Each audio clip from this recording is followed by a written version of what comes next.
नमस्कार मित्रों। आज के इस वीडियो में एक बार फिर से आप सभी का बहुत बहुत हार्दिक स्वागत है। हम आशा करते हैं कि आप सभी स्वस्थ होंगे, मस्त होंगे और पूरी तरह से अपनी तैयारी में व्यस्त होंगे। तो मित्रों, आज के इस वीडियो में हम हिंदी साहित्य के अंतर्गत काव्यशास्त्र और काव्यशास्त्र में रस से संबंधित सभी महत्वपूर्ण और संभावित प्रश्नों को व्याख्यात्मक तरीके से हल करेंगे और इसके साथ ही ट्रिक की सहायता से याद करने का भी प्रयास करेंगे। तो हम आशा करते हैं कि वीडियो आप सबके लिए बहुत ही महत्वपूर्ण होने वाला है, इसलिए इस वीडियो को आप लोग अंत तक जरूर देखें। चैनल पर नए हैं तो चैनल को सब्सक्राइब कर लें और इसके साथ ही अगर आपको थोड़ा सा भी उचित लगे तो इस वीडियो को अपने जो परिचित लोग हैं उनके पास भी शेयर करें। तो जैसा कि स्क्रीन पर आप देख पा रहे हैं, एक काव्यशास्त्र रस संपूर्ण प्रश्नोत्तरी, और आज की इस प्रश्नोत्तरी का पहला प्रश्न है कि रस की व्युत्पत्ति परक अर्थ क्या है। यानी कि रस का व्युत्पत्ति परक अर्थ क्या है। अब विकल्प ये कह रहे हैं कि मनोरंजन है, विकल्प बी आस्वाद है, विकल्प सी भोजन या फिर विकल्प डी नाटक है। तो आपको जवाब देना है और धीरे धीरे ढेर सारे भाई बहनों का जवाब भी आ गया। सर विकल्प बी को लॉक किया जाए तो विकल्प बी आस्वाद इज राइट आंसर, बिल्कुल सही जवाब और बेहद सुंदर तैयारी है। तो कैसे इसको दिमाग में बैठाया जाए, तो देखिए रस का जो है ना आस्वाद होता है, तो आस्वाद ध्यान में रखिएगा। रस का व्युत्पत्ति परक अर्थ होता है आस्वाद। ठीक है, चलिए प्रश्न संख्या 2 है कि रस संप्रदाय के प्रवर्तक आचार्य कौन हैं। यानी कि रस संप्रदाय का प्रवर्तन किसने किया है, ये प्रवर्तक आचार्य कौन से हैं। आप विकल्प कह रहे हैं कि भरत मुनि है, विकल्प बी आनंदवर्धन, विकल्प सी भामा या फिर विकल्प डी कुंतक है। तो आपको जवाब देना है और आपका बड़े तेजी के साथ जवाब आ गया। अक्सर विकल्प ए को लॉक किया जाए, विकल्प ए भरत मुनि इज राइट आंसर। और मैंने इसको ट्रिक से बताया था कि भरत मुनि रस भरते हैं, तो रस भरते हैं, रस फार रस और भरते फार भरत मुनि द्वारा, ध्यान में रखिएगा। ठीक है, और मैंने बताया था दूसरी शताब्दी में इनका जन्म हुआ है और नाटक में रस भरते हैं तो नाट्य शास्त्र के द्वारा लिखा गया ग्रंथ है। तो भरत मुनि नाटक में रस भरते हैं। ठीक है, ये ध्यान में आप रखिएगा। ठीक है, चलिए प्रश्न संख्या 3 है कि विभाव अनुभाव व्यभिचारी भाग संयोगाद्र रस निष्पत्ति है परिभाषा किसकी है। आपको जवाब देना है। प्रश्न संख्या 3 आप सबके स्क्रीन पर है। अब विकल्प कह रहे हैं कि विश्वनाथ का है, विकल्प बी भामा का, विकल्प सी आनंदवर्धन का या फिर विकल्प डी भरत मुनि का है। तो प्रश्न संख्या 3 का जवाब आपको देना है और धीरे धीरे ढेर सारे भाई बहनों का जवाब आ गया। सर विकल्प डी को लॉक किया जाए तो विकल्प डी भरत मुनि इज राइट आंसर, है ना। देखिए विभाव अनुभाव, है ना, व्यभिचारी भाव आदि का संयोग बोले सर मुनि से, मुनि फार भरत मुनि जी की ये परिभाषा है, इसे ध्यान में रखिएगा। ठीक है, चलिए प्रश्न का 4 है कि रस को काव्य की आत्मा के रूप में सर्वप्रथम मान्यता किसने दी है। यानी कि रस काव्य की आत्मा है, इसको सबसे पहले मान्यता किसने दी है। आप विकल्प ये कह रहे हैं कि विश्वनाथ ने, विकल्प बी भरत मुनि ने, विकल्प सी भामा ने या फिर विकल्प डी आनंदवर्धन ने। तो प्रश्न का 4 का जवाब आप सबको देना है और धीरे धीरे ढेर सारे भाई बहनों का जवाब आ गया कि सर विकल्प ए को लॉक किया जाए, विकल्प ए विश्वनाथ ही इज राइट आंसर। देखिए बात करें ना, रस को काव्य की आत्मा सबसे पहले विश्व ने माना। रस को काव्य की आत्मा यानी कि रस ही काव्य की आत्मा है, सबसे पहले किसी ने माना, बोले विश्व ने माना। तो विश्व फार विश्वनाथ को ध्यान में रख लीजिएगा। ठीक है, चलिए प्रश्न संख्या 5 है कि रस के अवयव कौन कौन से हैं। आपको जवाब देना है। विकल्प ये कह रहे हैं कि विभाव, विकल्प बी अनुभाव, विकल्प सी संचारी भाव या फिर विकल्प डी अस्थाई भाव या फिर विकल्प ई 5वां विकल्प भी आपके सामने है, उपयुक्त सभी। आपको जवाब देना है और संख्या 5 का आप सबका बड़ा प्यारा सा जवाब आ गया। सर विकल्प ई को लॉक किया जाए, विकल्प ई उपयुक्त सभी इज राइट आंसर, बिल्कुल सही जवाब, बेहद सुंदर तैयारी। कैसे इसको दिमाग में बैठाया जाए, तो बस आपको दिमाग में बैठाना है कि रस के अवयव होते 4, तो यानी कि रस के 4 अवयव हैं। तो कभी कभी तो प्रश्न ऐसे बन जाता है कि रस के अवयव कितने हैं, 4 हैं। कौन कौन से हैं, विभाव, अनुभाव, संचारी भाव और अस्थाई भाव। विभाव की बात करते हैं तो विभाव का मतलब होता है कारण, यानी कि रस की उत्पत्ति का कारण कौन सा है। तो कारण की बात ही आते ही आपके दिमाग में आ जाएगा कि आलंबन और उद्दीपन। तो आलंबन में आश्रय और आलंबन होता है, उद्दीपन आपका देख ही रहे हैं। अनुभाव की बात करते हैं कि भाव के बाद जो भाव होता है उसे अनुभाव कहते हैं। तो अनुभाव भी 4 प्रकार का होता है, कायिक, वाचिक, आहार्य और सात्विक, है ना, ये ध्यान में रखिएगा। और संचारी भाव की बात करते हैं तो संचारी माने जो कल अल्प समय के लिए संचार करता है और अस्थाई भाव की पुष्टि इसी से होती है। तो इसकी संख्या 33 है और अस्थाई भाव जितने रस होते हैं उतने अस्थाई भाव होते हैं, ध्यान में रखिएगा। ठीक है ना। और भरत मुनि जी की बात करें तो भरत मुनि के अनुसार 8 रस 8 अस्थाई भाव। ठीक है, तो फिलहाल आपका जो जवाब था कि रस के अवयव कितने हैं, तो 4 अवयव, विकल्प डी विकल्प ई उपयुक्त सभी इज राइट आंसर। ठीक है, चलिए। अब प्रश्न 6 है कि भरत मुनि के अनुसार नाट्यशास्त्र में भावों की संख्या कितनी है। ये इस प्रश्न को थोड़ा सा ध्यान से पढ़िएगा और इसके बाद जवाब दीजिएगा कि भरत मुनि के अनुसार नाट्यशास्त्र में भावों की संख्या कितनी है, यानी कुल कितने भाव हैं। विकल्प ए 33, विकल्प बी 8, विकल्प सी 49 या फिर विकल्प डी 36। तो प्रश्न संख्या 6 का जवाब आप सबको देना है। बड़ा महत्वपूर्ण प्रश्न है और हो सकता है प्रश्न आपके किसी न किसी परीक्षा में देखने को मिल जाए। तो आपका जवाब भी आ गया, अक्सर विकल्प सी को लॉक किया जाए। विकल्प सी 49 इज राइट आंसर।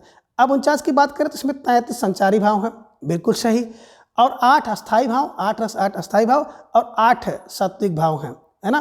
तो 8 8 16 और 33 जोड़ेंगे तो 49 हो जाएगा, बिल्कुल सही जवाब। बेहद सुंदर तैयारी जिन भाई बहनों ने विकल्प सी को चुना है, ठीक है। चलिए अब आगे प्रश्न संख्या 7 है कि भरत मुनि के अनुसार कौन सा कथन सत्य नहीं है, यानी कि भरत मुनि के अनुसार इनमें से कौन सा कथन सत्य नहीं है, यानी कि असत्य है। अब विकल्प कह रहे अस्थायी भाव की संख्या 9 है, यह सत्य है, या फिर विकल्प बी कह रहे सात्विक भाव की संख्या 8 है, यह सत्य नहीं है, या फिर विकल्प सी कह रहे कि संचारी भाव की संख्या 33 है, यह सत्य नहीं है, या फिर विकल्प डी कुल भावों की संख्या 49 है, यह सत्य नहीं है। तो आप सब भाई बहनों का जवाब भी आ गया, सर विकल्प ए को लॉक किया जाए। अस्थायी भाव की संख्या 9 ये सत्य नहीं है, यानी कि असत्य है। बात करें अस्थायी भाव की संख्या 8, भरत मुनि के अनुसार अस्थायी भाव की संख्या 8 है, क्योंकि इनके अनुसार अगर बात की जाए तो रसों की संख्या 8 है, ये ध्यान में रखिएगा, ठीक है ना। तो यही क्या था जो सत्य नहीं था। सात्विक भाव 8 होते हैं, संचारी भाव 33 होते हैं, कुल भाव की संख्या 49 होती है, बिल्कुल सही है, ध्यान में रखिएगा। स्टार लगाकर इसे अपने नोटबुक में दर्ज करते हुए भी आगे चलिए, ठीक है। अब प्रश्न संख्या 8 है कि रस निरूपण में रस निरूपण के प्रथम व्याख्याता आचार्य किसे माना जाता है। तो आपको जवाब देना है कि रस निरूपण के प्रथम व्याख्याता आचार्य किसे माना जाता है। विकल्प कह रहे हैं कि विश्वनाथ, विकल्प बी शंकुक, विकल्प सी भरत मुनि या फिर विकल्प डी भामा। तो आपको जवाब देना है कि रस निरूपण के प्रथम व्याख्याता आचार्य कौन है, और धीरे धीरे ढेर सारे भाई बहनों का जवाब आ गया, सर विकल्प सी को लॉक किया जाए। भरत मुनि इज राइट आंसर, है ना। देखिए रस निरूपण की बात करते प्रथम व्याख्याता आचार्य भरत मुनि इज राइट आंसर, ये ध्यान में रखिएगा। स्टार लगाकर इसे अपने नोटबुक में दर्ज कर लीजिए, ठीक है। चलिए अब प्रश्न संख्या 9 है कि रस निरूपण के प्रथम ग्रंथ कौन सा है। देखिए रस निरूपण का प्रथम आचार्य की बात करते हैं तो भरत मुनि है। अब रस निरूपण का प्रथम ग्रंथ कौन सा है। विकल्प कह रहे काव्य अलंकार है, विकल्प बी नाट्य दर्पण है, विकल्प सी नाट्य शास्त्र है, या फिर विकल्प डी नाट्य साहित्य है। अब आपको जवाब देना है। प्रश्न संख्या 9 आप सबके स्क्रीन पर है और धीरे धीरे ढेर सारे भाई बहनों का जवाब आ गया, सर विकल्प सी को लॉक किया जाए। विकल्प सी नाट्य शास्त्र इज राइट आंसर, है ना। देखिए रस निरूपण के प्रथम ग्रंथ की बात करें तो ग्रंथ है नाट्यशास्त्र, और रस निरूपण के प्रथम आचार्य की बात करते हैं तो भरत मुनि।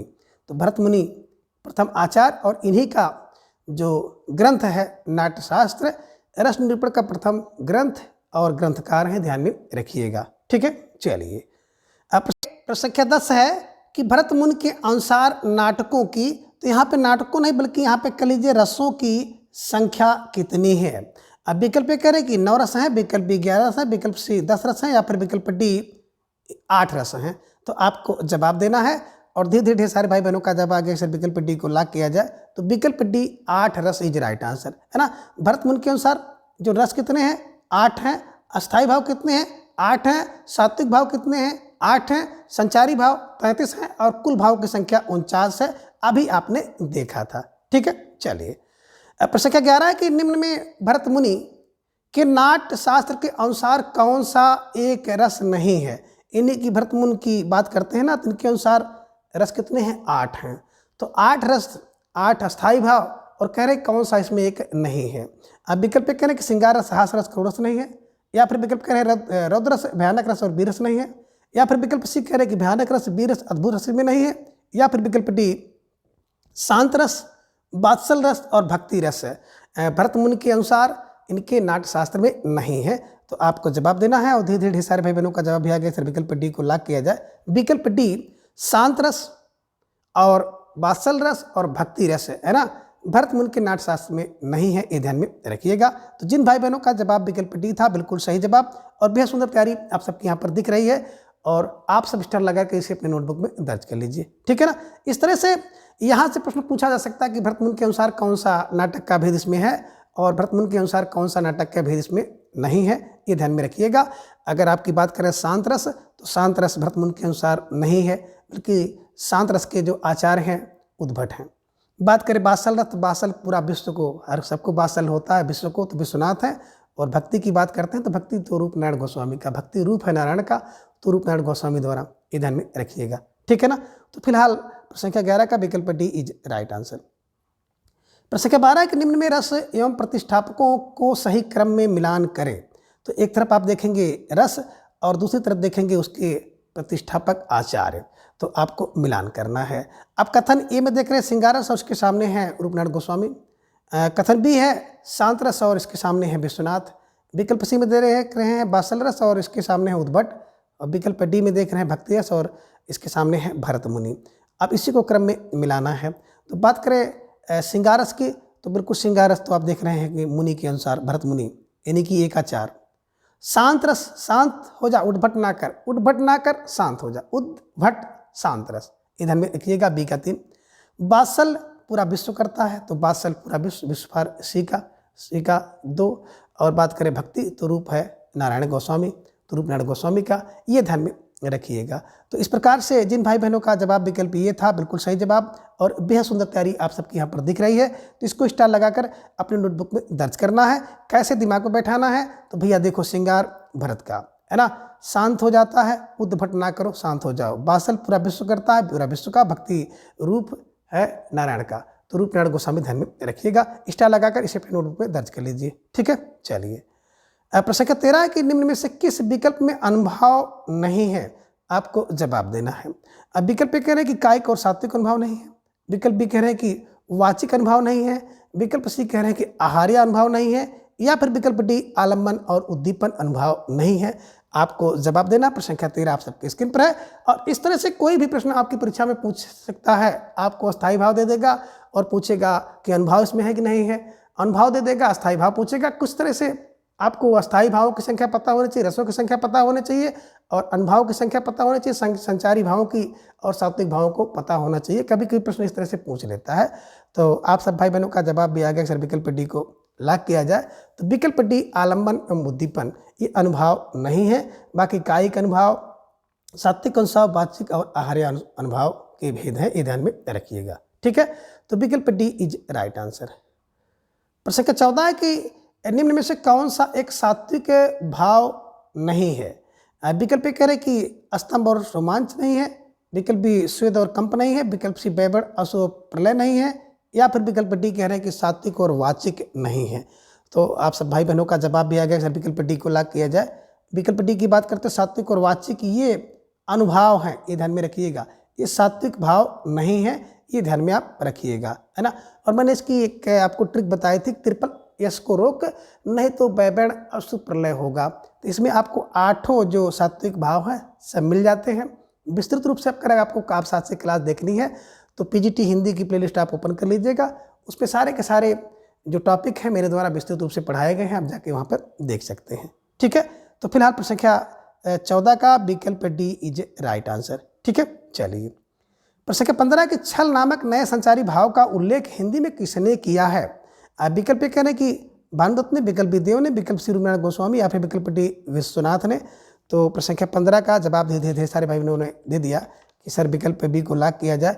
विकल्प B Dev is right answer. देखिए छल की बात करते हैं ना, तो छल हमेशा देवता करते हैं, देवता, देव फार देव ध्यान में रख लीजिएगा, ठीक है। दानवों से जब पराजित होने की संभावना आती है, अपने को पराजित दिखते हैं तो देव कुछ न कुछ छल कर देते हैं, ठीक है। चलिए ऐसा कुछ क्लू बना लीजिएगा। प्रश्न संख्या 16 है कि संचारी भाव को व्यभिचारी भाव किसने कहा है। आपको जवाब देना है कि जो संचारी भाव हो उसको व्यभिचारी भाव किसने कहा है। विकल्प ए अभिनव गुप्त, विकल्प बी भरत मुनि, विकल्प सी भामा, या फिर विकल्प डी विश्वनाथ ने। तो प्रश्न संख्या 16 का जवाब आपको देना है और आप सब भाई बहनों का जवाब भी आ गया। सर विकल्प बी को लाख किया जाए। विकल्प बी भरत मुनि इज राइट आंसर। देखिए संचारी भाव को व्यभिचारी भाव किसने कहा, बोले सर मुनि ने कहा, तो मुनि फार भरत मुनि को ध्यान में रखिएगा, ठीक है। चलिए प्रश्न संख्या 17 के भरत मुनि ने किसे अनुभाव का भेद नहीं माना है। आपको जवाब देना है। बड़ा प्यारा सा प्रश्न आप सबकी स्क्रीन पर है। 17 और 17 पर खतरा भी होता है कि भरत मुनि के ने किसे अनुभाव का भेद नहीं माना है। विकल्प ए कह रहे हैं कि आहार्य को, विकल्प बी वाचिक, विकल्प सी आंगिक या फिर विकल्प डी सात्विक। तो आप सब भाई बहनों का जवाब भी आ गया सर, विकल्प ए को लॉक किया जाए। विकल्प ए आहार्य इज राइट आंसर। बात करें आहार्य, तो आहार्य का मतलब होता है वेशभूषा, और वेशभूषा को भरत मुनि जी ने अनुभाव नहीं माना है, ये ध्यान में आप रखिएगा, ठीक है ना। बाकी वाचिक, आंगिक और सात्विक जो है, इसी सात्विक को मानसिक भी कहते हैं, तो अनुभव भरत मुनि ने माना है, ठीक है। चलिए प्रश्न संख्या 18 के निम्न में से किस रस को रसराज कहा जाता है या कहा गया है, आपको जवाब देना है। विकल्प ए बी रस को, विकल्प बी श्रृंगार, विकल्प सी करुण या फिर विकल्प डी हास्य। तो धीरे धीरे ढेर सारे भाई बहनों का जवाब भी आ गया सर, विकल्प बी को लॉक किया जाए। विकल्प बी श्रृंगार रस इज राइट आंसर, क्योंकि श्रृंगार एक ऐसा रस है जिसमें सुख और दुख दोनों का अनुभव होता है, इसीलिए विद्वानों ने इसे रसराज कहा है, ध्यान में रखिएगा, ठीक है। चलिए प्रश्न 19 है कि निम्न में से रस एवं स्थायी भाव सही नहीं है। विकल्प ए में कह रहे हैं कि रस का स्थायी भाव सुख है, ये सही नहीं है। विकल्प बी कह रहे हैं कि बी रस इसका स्थायी भाव क्रोध है, ये सही नहीं है। विकल्प सी कह रहे हैं कि अद्भुत रस इसका स्थायी भाव विस्मय और आश्चर्य, ये संगत नहीं है, सही नहीं है। या फिर विकल्प डी कह रहे हैं कि हास रस और इसका स्थायी भाव हास्य होता है, ये सही नहीं है। तो धीरे धीरे ढेर सारे भाई बहनों का जवाब भी आ गया कि सर विकल्प बी को लॉक किया जाए। बात करें बी रस का स्थायी भाव उत्साह होता है, ध्यान में रखिएगा। और यहाँ पे क्रोध जो स्थायी भाव आप देख रहे हैं, ये रौद्र रस का है, ध्यान में रखिएगा। तो इस प्रकार से एक प्रश्न तो आपका रस और उसके अस्थायी भाव को लेकर परीक्षा में पूछ लिया जाता है, इसलिए जितने भी रस और उसके अस्थायी भाव है सबको आपको कंठस्थ करना है। स्टार लगाकर रस और उसके अस्थायी भाव को कंठस्थ कर लीजिए, ठीक है। चलिए प्रश्न संख्या 20 है कि निम्न में से किस विकल्प में रस नहीं है, आपको जवाब देना है। विकल्प कह रहे कि श्रृंगार रस होता है, हास रस, करुण रस और बीरस होता है। विकल्प बी में कह रहे अद्भुत, भयानक, शांत और रौद्र रस होता है। विकल्प सी में कह रहे कि आश्चर्य, जुगुप्सा, विस्मय और भय रस होता है। अब विकल्प डी में कह रहे विवेश, शांत, भक्ति और वात्सल्य, ये रस होता है। अब आपको जवाब देना है कि कह रहे कि इसमें सभी रस नहीं है। तो धीरे धीरे ढेर सारे भाई बहनों का जवाब भी आना शुरू हो गया कि सर प्रश्न संख्या 20 का जो विकल्प है ना, देखिए यहाँ पे बात करते हैं कि निम्न में से किस विकल्प में रस नहीं है, आपको जवाब देना है। तो धीरे धीरे ढेर सारे भाई बहनों का जवाब आ गया कि आश्चर्य, जुगुप्सा, विस्मय और भय, है ना। ये देखिए रस नहीं है, बिल्कुल अस्थायी भाव है। आश्चर्य रस, आश्चर्य जो है अद्भुत रस का स्थायी भाव है। जुगुप्सा या घृणा विष रस का है। विस्मय भी आप देख रहे हैं अद्भुत का है, और भय भयानक रस का है। तो जिन भाई बहनों का जवाब विकल्प सी था, तो बिल्कुल सही जवाब और बेहद सुंदर तैयारी आप सबकी यहाँ पर दिख रही है। आप सबको अपनी तैयारी को इसी तरह से मजबूत करते हुए आगे बढ़ते रहना है, ठीक है। चलिए प्रश्न क्या केस है कि रस को ब्रह्मानंद सहोदर सर्वप्रथम किसने कहा है। विकल्प कह रहे भरत मुनि, विकल्प बी भट्टनायक, विकल्प सी भट्टलोलित या फिर विकल्प डी अभिनव गुप्त। तो धीरे धीरे ढेर सारे भाई बहनों का जवाब भी आ गया कि विकल्प बी को लॉक किया जाए, भट्टनायक इज राइट आंसर, है ना। देखिए रस को ब्रह्मानंद सहोदर कौन कहेगा, बोले सर नायक। रस को ब्रह्मानंद सहोदर नायक कहेगा, ध्यान में रखिएगा, ठीक है। प्रश्न के 22 है कि भरत मुनि के रस का सर्वप्रथम व्याख्याता आचार्य कौन है। तो भरत मुनि के रस के सर्वप्रथम व्याख्याता आचार्य कौन है। विकल्प कह रहे अभिनव गुप्त, विकल्प बी भट्टनायक, विकल्प सी भट्टलोलित या फिर विकल्प डी भट्ट शंकुक। आपको जवाब देना। प्रश्न संख्या 22 आप सबके स्क्रीन पर है, और धीरे धीरे ढेर सारे भाई बहनों का जवाब आ गया सर, विकल्प सी को लॉक किया जाए, भट्ट लोलित इज राइट आंसर। बात करें भट्ट लोलित की उत्पत्तिवाद है, ध्यान में रखिएगा, ठीक है। चलिए प्रश्न संख्या 23 है कि चित्त तुरंग न्याय किसने प्रतिपादित किया है ना। तो बड़ा प्यारा सा प्रश्न है और कई बार परीक्षा में पूछा गया है कि चित्त तुरंग न्याय किसने प्रतिपादित किया है। विकल्प ए भट्ट लोलट ने, विकल्प बी भट्ट शंकुक ने, विकल्प सी भट्टनायक या फिर विकल्प डी अभिनव गुप्त ने। तो धीरे धीरे ढेर सारे भाई बहनों का जवाब आ गया सर, विकल्प बी को लॉक किया जाए, Bhatt Shankuka is right answer, है ना। देखिए जब किसी चित्त तुरंग न्याय की शंका होती है कि चित्र जब कोई बना देता है, इसे मालूम नहीं है चित्र बना दिया, तो आपको शंका होगी कुत्ता का है कि हाथी का है कि बिल्ली का है, किसका है कि घोड़े का है। तो चित्त तुरंग न्याय में शंका होती है, शंका फॉर शंकुक, ठीक है, ये ध्यान में रखिएगा, ठीक है। चलिए प्रश्न 24 है कि रससूत्र का साधारणीकरण सर्वप्रथम किसने किया है। तो रससूत्र का साधारणीकरण सर्वप्रथम किसने किया। अब विकल्प ए भट्टनायक ने, विकल्प बी अभिनव गुप्त ने, विकल्प सी भट्ट शंकुक ने या फिर विकल्प डी भट्ट लोलट ने। तो प्रश्न संख्या 24 का जवाब आप सबको देना था, और धीरे धीरे सारे भाई बहनों का जवाब भी आ गया सर, विकल्प ए को लॉक किया जाए, विकल्प ए भट्टनायक इज राइट आंसर। देखिए बात करते हैं ना सर्वप्रथम साधारणीकरण कौन कर सकता है, बोले सर नायक। तो नायक फार भट्टनायक को ध्यान में रख लीजिएगा, ठीक है। अब प्रश्न 25 है कि निम्न में से किस आचार्य ने साधारणीकरण की व्याख्या करने में मधुमती की भूमिका की परिकल्पना की है। अब ये लीजिए बड़ा प्यारा सा जवाब है कि निम्न में से किस आचार्य ने साधारणीकरण की व्याख्या करने में मधुमती की भूमिका की परिकल्पना की है। अब विकल्प ए डॉक्टर नागेंद्र, विकल्प बी भरत मुनि, विकल्प सी श्याम सुंदर दास या फिर विकल्प डी आचार्य रामचंद्र शुक्ल। आपको जवाब देना है और धीरे धीरे ढेर सारे भाई बहनों का जवाब भी आ गया। सर विकल्प सी को लॉक किया जाए तो विकल्प सी श्याम सुंदर दास इज ए राइट आंसर, बिल्कुल सही जवाब। बेहद सुंदर तैयारी। कैसे इसको दिमाग में बैठाया जाए, तो देखिए जो रस की व्याख्या मधुमती होती है ना तो बड़ी सुंदर होती है। रस की मधुमती व्याख्या बड़ी सुंदर होती है। तो सुंदर फार श्याम सुंदर दास को ध्यान में रखिएगा, ठीक है। चलिए अब प्रश्न 26 है कि विभाववाद का साधारणीकरण किस आचार्य ने माना है। तो विभाव आदि का साधारणीकरण किस आचार्य ने माना। विकल्प ए भट्टलोलट ने, विकल्प बी भट्टनायक ने, विकल्प सी विश्वनाथ ने या फिर विकल्प डी रामचंद्र शुक्ल ने। तो आपको जवाब देना। प्रश्न संख्या 26 आप सबके स्क्रीन पर है और धीरे धीरे ढेर सारे भाई बहनों का जवाब आ गया। सर विकल्प बी को लॉक किया जाए, भट्टनायक इज राइट आंसर। देखिए विभाव आदि का साधारणीकरण, तो विभावाद का साधारणीकरण नायक करता है, नायक ध्यान में रख लीजिएगा। प्रश्न संख्या 27 है कि हृदय का साधारणीकरण किस आचार्य ने माना है। विकल्प कह रहे कि भट्टलोलट ने माना, विकल्प बी भट्टनायक ने, विकल्प सी विश्वनाथ ने या फिर विकल्प डी अभिनव गुप्त ने।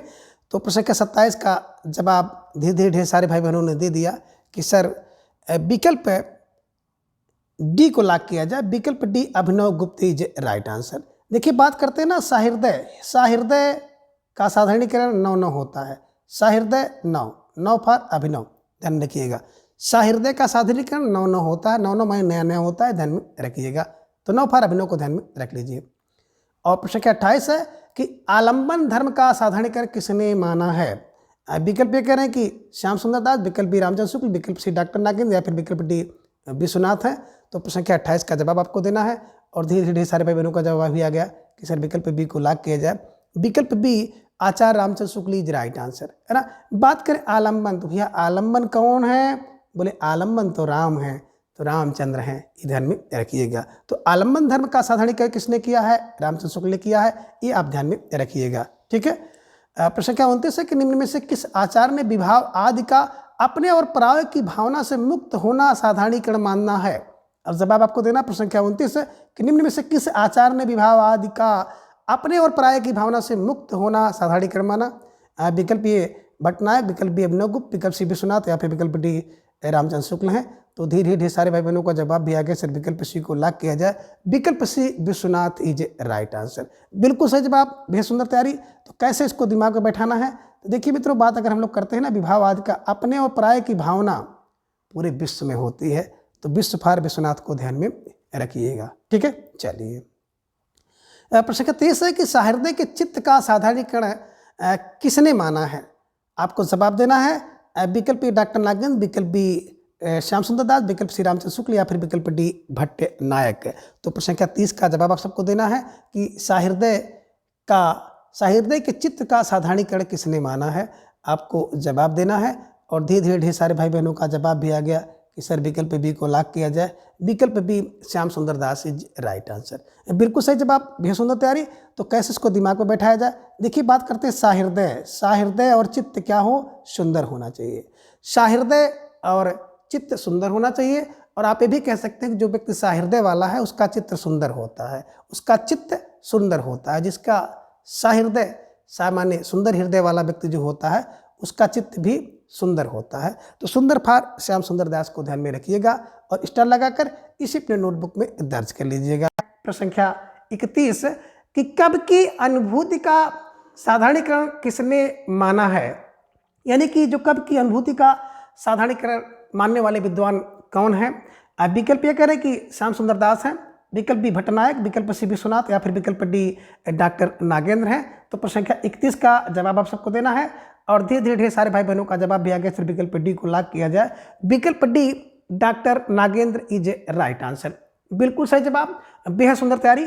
कैसे इसको दिमाग में बैठाया जाए, तो देखिए बात करते हैं अनुभूति, है ना। तो कब की अनुभूति, जैसे कब की अनुभूति होती है बिल्कुल वैसी अनुभूति किसकी होती है, बोले सर डॉक्टर की। तो जैसे कब की अनुभूति होती है वैसे डॉक्टर की अनुभूति होती है। ध्यान में रखिएगा, स्टार लगाकर इसे अपने नोटबुक में दर्ज कर लीजिएगा। ठीक है, चलिए। अब प्रश्न संख्या 32 है कि निम्न में आचार एवं सिद्धांत असंगत है, यानी कि एक आचार और उनके द्वारा प्रतिपादित सिद्धांत सही नहीं है। अब विकल्प ए कह रहे हैं कि उत्पत्तिवाद भट्ट लोलट का है, यह संगत है। या फिर विकल्प बी अनुमतिवाद भट्ट शंकुक का है, यह संगत है। या फिर विकल्प सी कह रहे हैं कि भुक्तिवाद भट्ट नायक का है, यह संगत है। या फिर विकल्प डी कह रहे हैं अभिव्यक्तिवाद भरत मुनि का है। तो आपको जवाब देना प्रश्न संख्या 32 का, और धीरे धीरे ढेर सारे भाई बहनों का जवाब भी आगे सर विकल्प डी को लॉक किया जाए। विकल्प डी अव्यक्तिवाद की बात करते हैं, तो अव्यक्तिवाद जो संप्रदाय है ना, सिद्धांत है, इसके प्रवर्तक हैं कौन? अभिनव गुप्त। ध्यान में रखिएगा, है ना, भरत मुनि नहीं है। तो जिन भाई बहनों का जवाब विकल्प डी था, बिल्कुल सही जवाब, बेहद सुंदर तैयारी है। मैंने कई बार आपको बताया ना, उत्पत्ति जब होती है ना तो लोग लुल करते हैं, तो लुल फॉर लोलट। अनुमति अनु शंकु, शंका होती है तो अनुमान होता है, और आप लोगों ने ट्रिक बताया है कि शंख बजाने की अनुमति लेनी होती है, तो शंख माने शंख और अनुमति, ये भी ध्यान में रख लीजिएगा। और भुक्ति, भुक्ति माने भोग कौन करता है? तो भुक्ति तो नायक करेगा। हमारे आपके बीच में से जिसका चयन होगा वही भोग करेगा, है ना, तो जो नायक बनेगा वही तो भोग करेगा। ठीक है, अव्यक्ति की बात करते हैं तो अभिनव, अव्यक्ति नव न होती है, तो अभिनव फॉर अभिनव गुप्त, ध्यान में रख लीजिएगा। तो इस तरह से प्रश्न संख्या 32 का विकल्प डी इज राइट आंसर। अब प्रश्न संख्या 33 है कि उत्पत्तिवाद का एक अन्य नाम क्या है? अब विकल्प कह रहे हैं कि आरोपवाद, विकल्प बी भोगवाद, विकल्प सी अनुवाद, या फिर विकल्प डी साधुवाद। तो धीरे धीरे सारे भाई बहनों का जवाब भी आ गया सर, विकल्प ए को लॉक किया जाए। विकल्प ए आरोपवाद इज राइट आंसर, है ना। बात करें उत्पत्तिवाद, और इसी का एक अन्य नाम है आरोपवाद। और इस उत्पत्तिवाद सिद्धांत के जो प्रवर्तक हैं, अभी आपने देखा उत्पत्ति के समय लुल होता है, यानी कि भट्ट लोलट है, ध्यान में रखिएगा। ठीक है, चलिए। प्रश्न संख्या 34 है कि उत्पत्तिवाद या आरोपवाद का दार्शनिक मत क्या है? विकल्प ए कह रहे हैं कि साक्ष्य दर्शन है, विकल्प बी मीमांसा दर्शन है, विकल्प सी न्याय दर्शन है, या फिर विकल्प डी शैव दर्शन है। तो प्रश्न संख्या 34 का जवाब आप सबको देना है, और धीरे धीरे ढेर सारे भाई बहनों का जवाब भी आ गया सर, विकल्प बी को लॉक किया जाए। तो विकल्प बी मीमांसा दर्शन इज राइट आंसर, बिल्कुल सही जवाब, और बेहद सुंदर तैयारी आप सबके यहाँ पर दिख रही है। बात करें उत्पत्ति होती है तो लुल होता है, और लुल कौन करता है? मीमांसा, मानसा, मामा, मासी जो होती है ना, मासी वही लुल को ध्यान में रखिएगा। तो उत्पत्ति में मीमांसा होता है, इसे ध्यान में रख लीजिएगा। ठीक है, चलिए। अब प्रश्न संख्या 35 है कि निम्न को सही क्रम में मिलान करो। तो एक तरफ तो आप देख रहे हैं सिद्धांत, और दूसरी तरफ उसके दर्शन, है ना। तो आपने पहला कथन देखा कि भुक्तिवाद या भोक्तवाद, और इसके सामने है शैव दर्शन। उत्पत्तिवाद के सामने न्याय दर्शन है, अनुमतवाद के सामने मीमांसा दर्शन है, अव्यक्तवाद के सामने जो है शाक्य दर्शन है। इसको आपको सही क्रम में मिलाना है। अब देखिए, यहाँ पे बात करें भुक्तिवाद या भोगवाद, तो भुक्ति या भोग की बात जैसे आपके दिमाग में आ जाएगी, तो कौन करेगा भुक्ति भोग? बोले सर शाक्य करेगा, सखा, आपका मित्र, आपका सखा हितैषी जो होगा ना, वही क्या करेगा? भोग करेगा। तो भुक्तिवाद साक्ष्य दर्शन है। उत्पत्ति के समय अभी आपने देखा है कि मीमांसा होती है, मीमांसा दर्शन। अनुमान होगा तो न्याय होगा, और व्यक्ति होती है तो अव्यक्ति क्या होती है? शैव, शैव, ध्यान में रखिएगा कि शैव की अव्यक्ति होती है, तो शैव दर्शन। तो इस प्रकार से अगर आप देखेंगे मोटा माटी, तो बिल्कुल आपने देखा कि भुक्तिवाद कौन करता है? शाक्य, तो 1 का 4 हो जाएगा। उत्पत्ति के समय मीमांसा होती है, बी का 3 हो जाएगा। सी की बात करते हैं तो अनुमत होती है न्यायिक 2, और डी की बात करते हैं 1। तो प्रश्न संख्या 35 का विकल्प ए इज राइट आंसर, बिल्कुल सही जवाब, बेहद सुंदर तैयारी, और इसको स्टार लगाकर आप अपने दिमाग में रख लीजिएगा। ठीक है, चलिए। अब प्रश्न संख्या 36 है कि उत्पत्तिवाद या आरोपवाद का संयोग किसमें होता है? अब विकल्प कहने कि उत्पाद एवं उत्पादक से होता है, या फिर विकल्प बी अनुमाप एवं अनुमापक से होता है, विकल्प सी कह रहे भोज एवं भोजक से होता है, या फिर विकल्प डी व्यंग्य एवं व्यंजक से होता है। तो प्रश्न संख्या 36 का जवाब आप सबको देना है, और धीरे धीरे ढेर सारे भाई बहनों का जवाब भी आ गया कि उत्पत्ति का जो संयोग होता है, विकल्प ये उत्पाद एवं उत्पादक से होता है, ये ध्यान में रखिएगा। ठीक है ना, और इसको ऐसे स्टार लगाकर आप अपने नोटबुक में कहीं दर्ज कर लीजिए। ठीक है, चलिए। प्रश्न संख्या 37 है कि निम्न को सही क्रम में मिलान करें, है ना। अब सही क्रम में मिलान कैसे करना है? तो आपको देखिए, एक तरफ आपका जो सिद्धांत है, और दूसरी तरफ बात करें तो उसके जो संयोग हैं, है ना। जैसे इस पर देख रहे हैं विकल्प ए में उत्पत्तिवाद, तो इसका संबंध बता रहे हैं कि उत्पाद और उत्पादक से है। अब विकल्प बी में अनुमतिवाद अनुमाप्य और अनुमापक से बता रहे हैं, विकल्प सी कह रहे हैं कि भुक्तिवाद भोज एवं भोजक से है और अव्यक्तिवाद व्यंग एवं व्यंजक से है। तो कह रहे हैं इसका सही क्रम में मिलाना है आपको, और आपने देखा कि बिल्कुल ये जो क्रम है बिल्कुल सही है। तो इसलिए विकल्प बी है ना, ए का 1, बी का 2, सी का 3, डी का 4। तो जिन भाई बहनों का जवाब विकल्प बी था बिल्कुल सही जवाब, बेहद सुंदर तैयारी। और आप स्टार लगाकर इसे अपने नोटबुक में दर्ज कर लीजिए और रट्टा लगाइए। उत्पत्ति, उत्पाद एवं उत्पादक, अनुमति, अनुमाप एवं अनुमापक, भुक्ति, भोज एवं भोजक, अव्यक्ति, व्यंग और व्यंजक का संबंध है, संयोग है, ध्यान में रखिएगा। ठीक है, चलिए प्रश्न 38 है कि निम्न में से रस की अवस्थिति है ना, कह रहे कि रस की अवस्थिति प्रेक्षक यानी कि दर्शक में किसने माना है।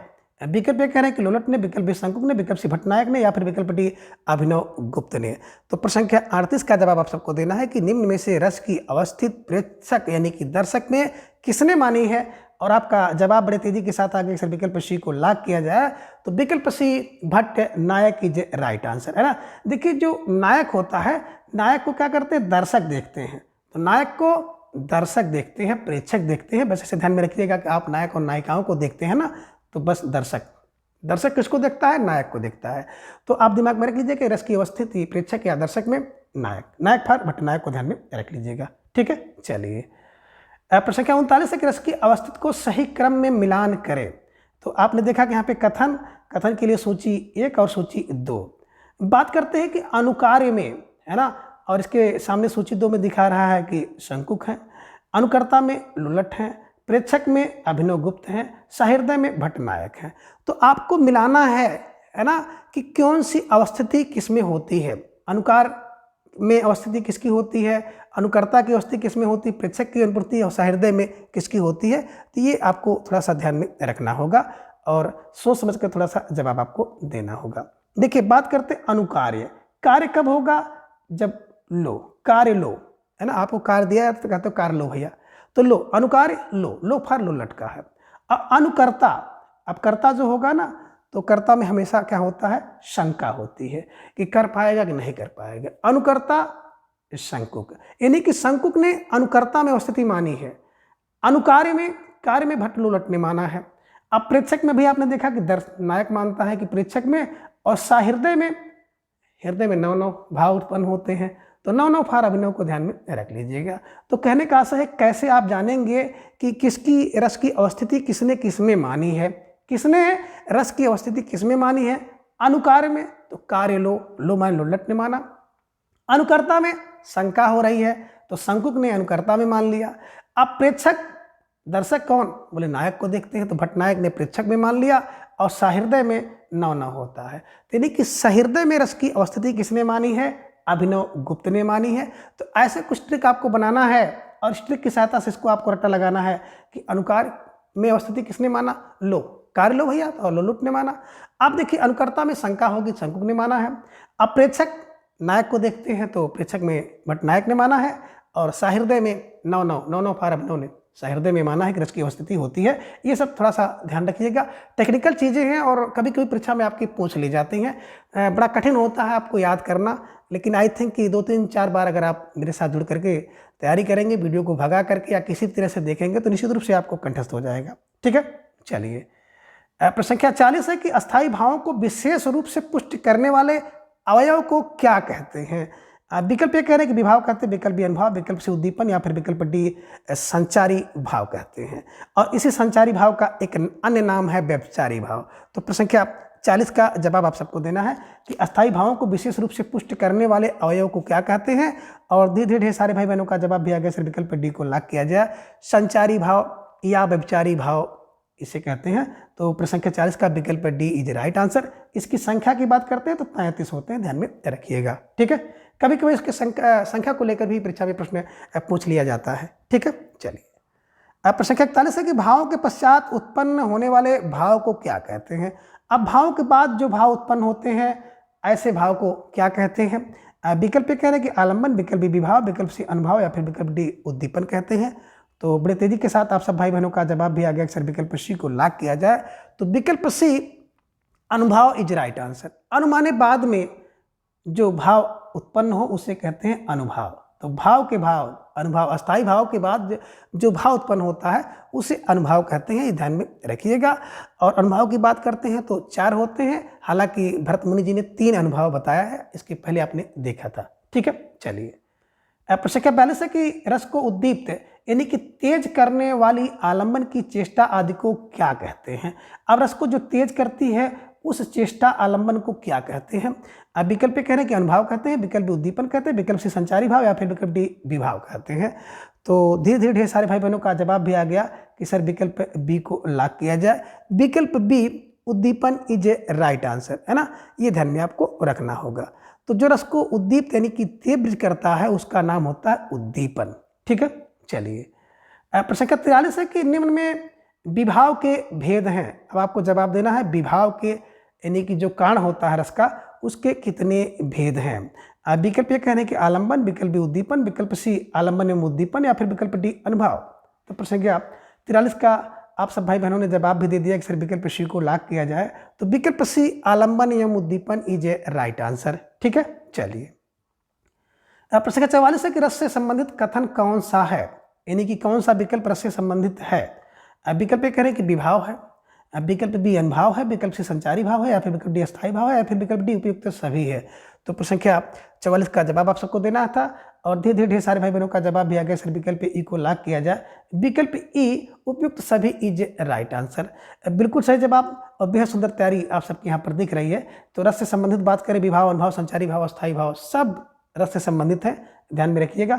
कभी कभी इस तरह से प्रश्न भी आपकी परीक्षा में पूछा गया है और आगे भी इसके पूछे जाने की संभावना बनती है, तो इसलिए मैंने इस प्रश्न को आप सबकी प्रश्नोत्तरी में शामिल किया है। ठीक है, चलिए प्रश्न का 45 है कि श्रृंगार रस के कौन कौन से भेद हैं। आपको जवाब देना है। विकल्प कह रहे हैं कि संयोग श्रृंगार, विकल्प बी वियोग श्रृंगार, विकल्प सी ए और बी दोनों या फिर विकल्प डी इनमें से कोई नहीं। प्रश्न संख्या 45 का जवाब आप सबको देना है और आप सबका जवाब भी आ गया, सर विकल्प सी को लॉक किया जाए। विकल्प सी ए और बी दोनों इज राइट आंसर, है ना। देखिए श्रृंगार की बात करते हैं तो श्रृंगार रस का अस्थाई भाव होता है रति, है ना, ये ध्यान में रखिएगा। और श्रृंगार रस के 2 भाव होते हैं संयोग और वियोग। ठीक है, ये ध्यान में रखिएगा, स्टार लगाकर इसे अपनी नोटबुक में दर्ज कर लीजिएगा। प्रश्न का 46 है कि बी रस का भेद है ना। अब बी रस का भेद कौन सा है। विकल्प कह रहे हैं कि दानवीर, विकल्प बी दयावीर, विकल्प सी धर्मवीर या फिर विकल्प डी युद्धवीर या फिर विकल्प ई उपयुक्त सभी। तो प्रश्न का 46 का जवाब आप सबको देना है और धीरे धीरे ढेर सारे भाई बहनों का जवाब भी आ गया, सर विकल्प ई को लॉक किया जाए। विकल्प ई उपयुक्त सभी इज राइट आंसर। जो बी रस होता है ना, तो बी रस के कुल 4 भेद हैं, दानवीर, दयावीर, धर्मवीर, युद्धवीर, ये ध्यान में रखिएगा। ठीक है, चलिए प्रश्न का 47 है कि हास रस के कितने भेद हैं। केवल संख्या आपसे पूछा गया है कि हास रस के कितने भेद हैं, उसकी संख्या आपको बतानी है। तो विकल्प ये कह रहे हैं कि 4 भेद हैं, विकल्प बी कह रहे हैं 33, विकल्प सी 8 या फिर विकल्प डी 6। तो प्रश्न संख्या 47 का जवाब आप सबको देना है और धीरे धीरे सारे भाई बहनों का जवाब भी आ गया कि सर विकल्प डी को लॉक किया जाए। तो विकल्प डी 6 भेद इज राइट आंसर, है ना, हास्य के 6 भेद। ठीक है, चलिए प्रश्न संख्या 48 है कि निम्न में हास्य रस के भेद हैं। अब विकल्प कह रहे हैं कि अस्मित और हसित है, विकल्प बी कह रहे हैं कि बिहसत और अहसत है, विकल्प सी कह रहे हैं कि अपहसत और अतिहसत है या फिर विकल्प डी उपयुक्त सभी है। तो प्रश्न संख्या 48 का जवाब आ गया कि सर विकल्प डी को लॉक किया जाए। तो विकल्प डी उपयुक्त सभी इज राइट आंसर। उपयुक्त सभी जो 6 भेद है ना, ये हास रस के भेद हैं, ध्यान में रखिएगा। अब वेरी वेरी मोस्ट इंपॉर्टेंट प्रश्न है, कई बार परीक्षा में पूछा गया है। ठीक है, चलिए प्रश्न संख्या 49 थोड़ा सा हटकर प्रश्न है कि बी रस का विरोधी रस है। अब आपको जवाब देना है। विकल्प ये कह रहे हैं कि भयानक रस है, विकल्प बी शांत रस है, विकल्प सी श्रृंगार या फिर विकल्प डी ए और बी दोनों। तो आपको जवाब देना। प्रश्न संख्या 49 आप सबके स्क्रीन पर है और धीरे धीरे ढेर सारे भाई बहनों का जवाब भी आ गया कि सर विकल्प डी को लॉक किया जाए, है ना।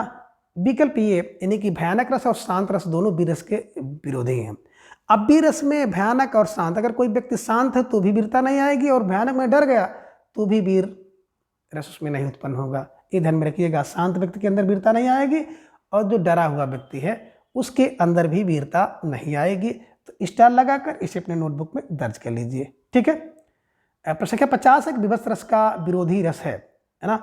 विभत्स रस का विरोधी रस कौन सा है। विकल्प कह रहे हैं करुण रस, विकल्प विरोध रस, विकल्प श्रृंगार या फिर विकल्प डी भयानक रस। आप प्रश्न संख्या 50 का आपको जवाब देना है और धीरे धीरे ढेर सारे भाई बहनों का जवाब भी आ गया। अक्सर विकल्प सी को लॉक किया जाए। विकल्प सी श्रृंगार रस इज राइट आंसर।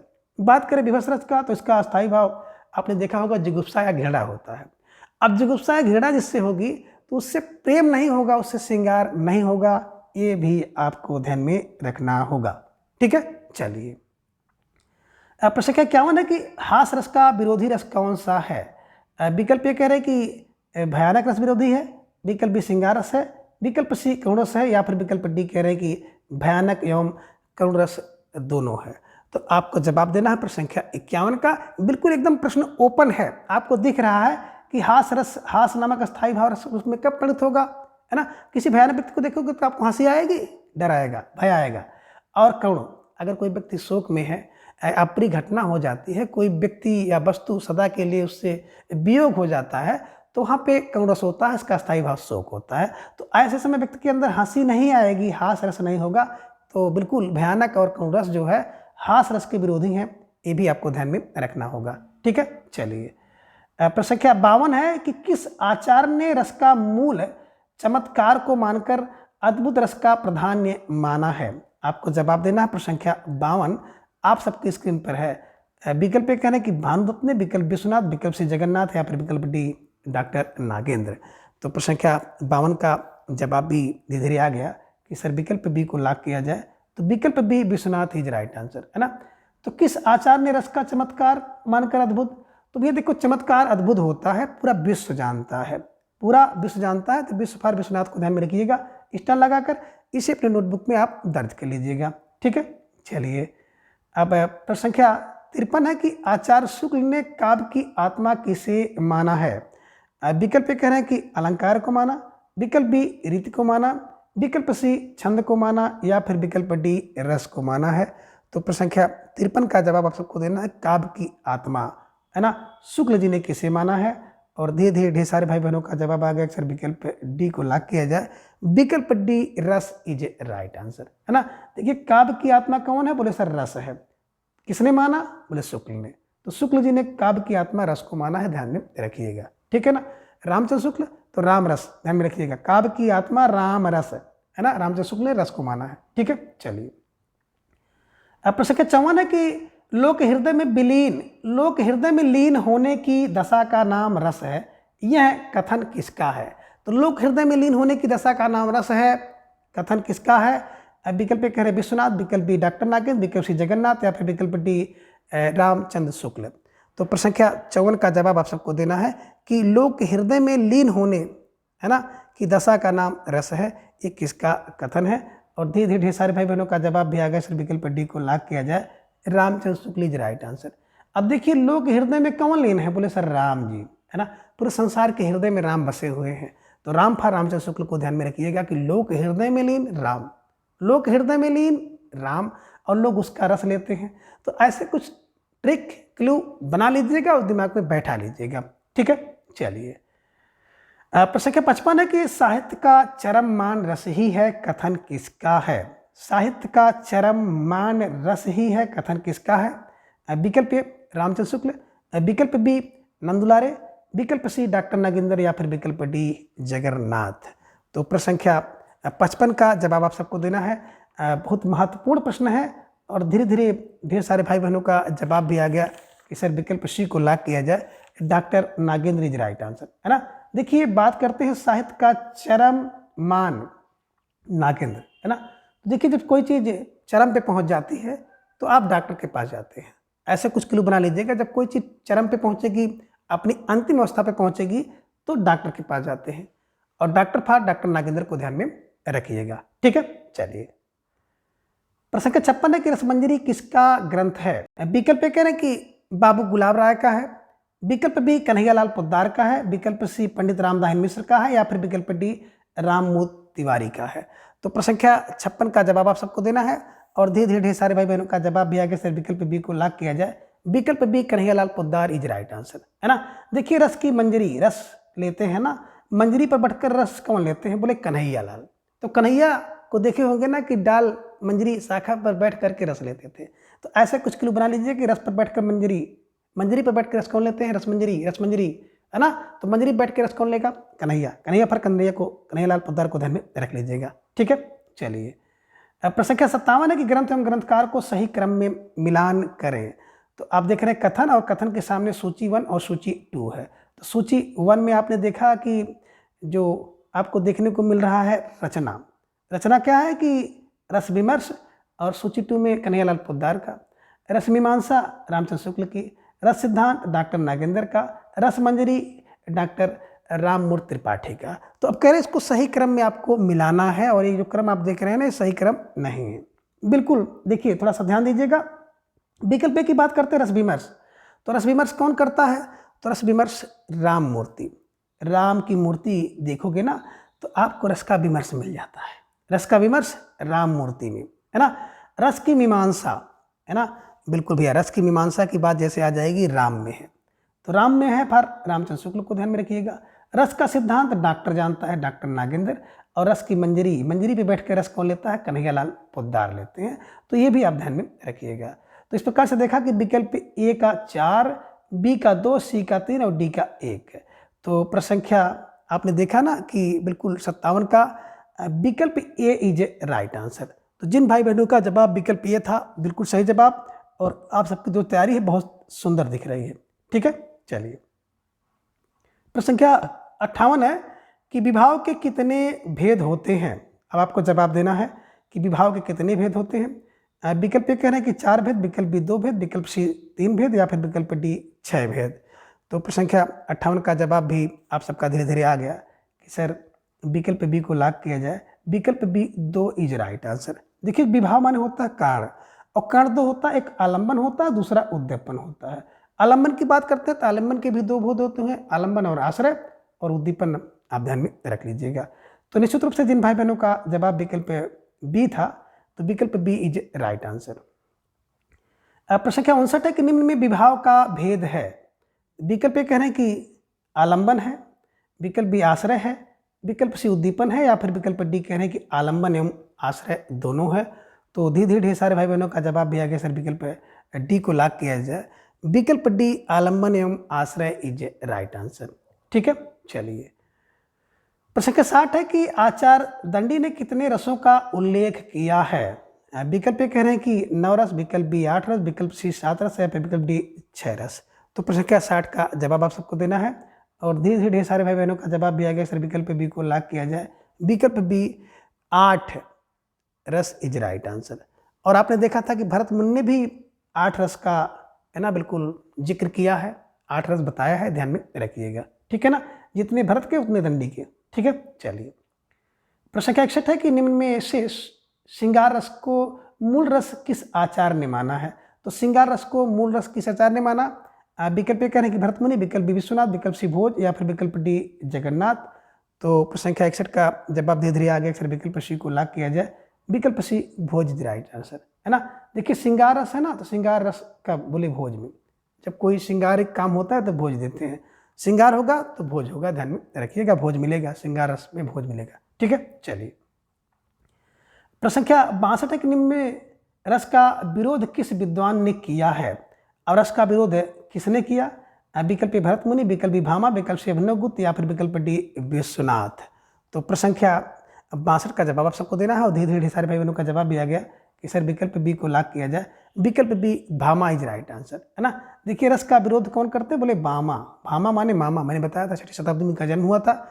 अलंकार संप्रदाय के प्रवर्तक है, काव्य अलंकार इनकी रचना है। तो भामा, रस का विरोध कौन करे, बोले रस का विरोध तो मामा करते हैं, मामा फार भामा, ध्यान में रख लीजिएगा। ठीक है, चलिए। प्रश्न संख्या 63 है कि निम्न में से किस प्रमुख संप्रदाय एवं आचार को सही मेल नहीं है।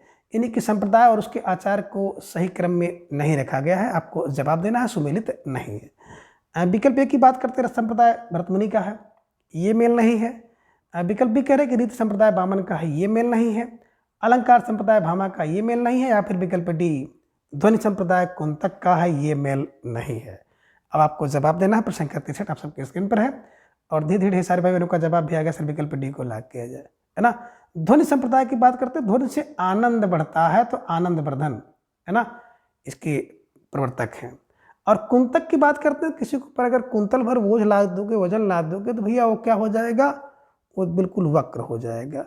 तो वक्रोक्ति ध्यान में रखिएगा, वक्रोक्ति संप्रदाय के प्रवर्तक कुंतक हैं, ध्वनि संप्रदाय के प्रवर्तक जो आनंदवर्धन होंगे ध्यान में रखिएगा, और अवचित संप्रदाय के क्षेमेंद्र हैं, ये ध्यान में रखिएगा। कुल 6 संप्रदाय हैं और 6 संप्रदाय के प्रवर्तकों को बिल्कुल आप कंठस्थ कर लीजिएगा। वेरी वेरी मोस्ट इंपॉर्टेंट है ये।